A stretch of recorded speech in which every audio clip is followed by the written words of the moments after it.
নাইজেরিয়ার উত্তর পূর্বাঞ্চলে দারুল জামাল গ্রামে বর্বর গণহত্যা। শুক্রবার গভীর রাতে বোকো হারাম জঙ্গিরা ওই এলাকায় হামলা চালায়। এই গ্রামে আশ্রয় নিয়েছিল বহু উদ্বাস্তু পরিবার।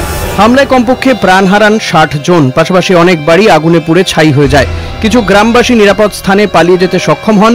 তদন্তকারীরা সন্দেহ করছেন এই হত্যাকাণ্ডে বোকো হারামের একটি সংগঠনে জড়িত থাকার সম্ভাবনা রয়েছে। বোকো হারাম হল নাইজেরিয়ার এক জেহাদি গোষ্ঠী। ২০০৯ সালে তারা শুরু করে তাদের হিংস্র যাত্রা। মূল লক্ষ্য ছিল পশ্চিমী শিক্ষার বিরোধিতা এবং ইসলামী শাসন প্রতিষ্ঠা করা। বর্তমানে নাইজেরিয়া ছাড়াও প্রতিবেশী দেশগুলোতে ছড়িয়ে পড়েছে এই জঙ্গি গোষ্ঠী, বিশেষ করে নির্গার দেশে। দশক জুড়ে প্রায় ৩৫,০০০ সাধারণ মানুষ নিহত হয়েছেন।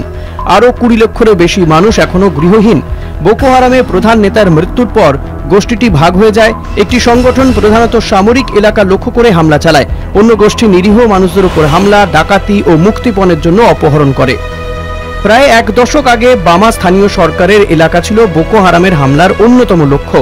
বহু গ্রামবাসী নিরাপত্তার কারণে সেখানে থেকে পালিয়ে যেতে বাধ্য হন।